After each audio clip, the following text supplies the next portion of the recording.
Guys इस वाले question को देखिएगा। एग्जाम्पल नंबर 53 आपसे क्या कह रहा है, लॉज ऑफ मोशन में आपसे बोला है कि एक बॉडी है, रोल कर रही है आइस के ऊपर, बर्फ पड़ी हुई है, उसके ऊपर रोलिंग मोशन कर रही है। हमसे कह रहा है उसकी वेलोसिटी जो है वो 8 मीटर पर सेकंड की है और वो रेस्ट में आ जाती है आफ्टर ट्रैवलिंग 4 मीटर, और 4 मीटर चलने के बाद वो रुक जाती है। समझ गए आप?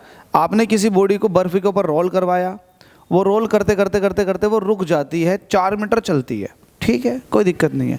तो ऐसा मान लो कि बॉडी यहाँ थी, रोल करते हुए वो यहाँ आ गई, तो यहाँ से यहाँ तक ये 4 मीटर चली। ठीक है भाई, बात तो क्लियर है। हमसे कह रहा a body rolled on ice with a velocity of 8 metre पर सेकंड। तो यहाँ पर उसकी वेलोसिटी जो थी वो इनिशियल वेलोसिटी थी 8 मीटर पर सेकंड की। रोल करते करते यहाँ जब रुकेगी तो फाइनल वेलोसिटी हो जाएगी 0। अब मुझे एक बात बताओ, जाहिर सी बात है जब रोलिंग मोशन कर रही है, रोल कर रही है और रुक गई, तो कहीं ना कहीं उस पर एक फोर्स ऑफ फ्रिक्शन काम कर रहा होगा। अब यहाँ पर फोर्स ऑफ फ्रिक्शन किसकी वजह से आ रहा होगा, आप ये भी कह सकते हैं। तो फोर्स ऑफ फ्रिक्शन आ रहा होगा रिटार्डेशन की वजह से, क्योंकि बॉडी रिटार्ड हो रही है, या आप ये कह सकते हैं कि फोर्स ऑफ फ्रिक्शन की वजह से बॉडी रिटार्ड हो रही है। तो बॉडी के पास एक रिटार्डेशन है, मतलब एक निगेटिव एक्सेलरेशन आ जाएगा, और जब निगेटिव एक्सेलरेशन आ जाएगा तो उसकी मदद से आप उस पर ये देख सकते हैं ये कितना फोर्स लग रहा होगा, F = ma से। अब ये retarding force he force of friction होगा ना, जो इसकी स्पीड को कम कर रहा है। फाइनली बॉडी स्टॉप हो गई, तो यही रिटार्डेशन फोर्स, जिसको आप रिटार्डेशन कहते हो या फिर रेजिस्टेंस कहते हो, यही फोर्स ऑफ फ्रिक्शन बन जाएगा। ठीक है, क्योंकि बॉडी रुक गई है। तो आप यहाँ पर कहेंगे, आप सबसे पहले निकालेंगे रिटार्डेशन, आप कहेंगे retardation, retardation of the body. ये कैसे निकालोगे आप? आपको पता है v² होता है u² प्लस के 2as। v क्या, फाइनल वेलोसिटी 0, शुरुआती वेलोसिटी 8, 8 का स्क्वायर हो जाएगा 64, प्लस का 2a चाहिए, और s कितना है 4। ठीक है, तो ये टर्म इधर को लेकर आऊँगा तो माइनस का 2 × 4 × a रहेगा, और ये 64 ऐसे ही, 4 दूनी 8 और 8 8 64, तो a आ चुका आपके पास माइनस का 8 मीटर पर सेकंड स्क्वायर। तो ये है रिटार्डेशन।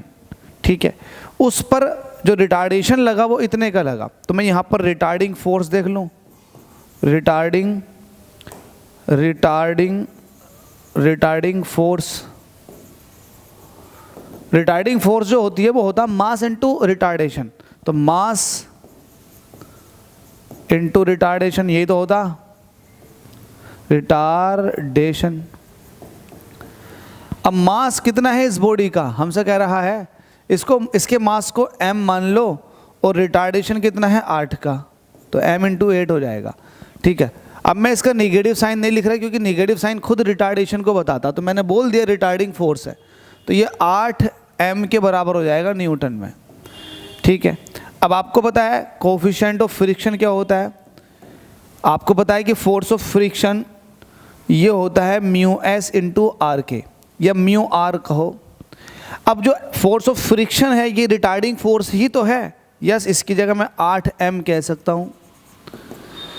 म्यू मुझे बताना है, और r किसके बराबर होता है, r जो कि नॉर्मल रिएक्शन इस पर हर वक्त लग रही होगी, ये इसके वेट को बैलेंस करती है mg को। ठीक है, तो r की जगह मैं लिख सकता हूँ mg, तो m से m कट जाएगा, तो यहाँ से आप देखेंगे कि म्यू की वैल्यू कितनी निकल कर आ रही है, तो आप कहेंगे म्यू जो निकल कर आएगा 8 / g, 8 / g क्या आ जाएगा, और 8 ऐसे रहेगा, और g की वैल्यू हो गई 9.8।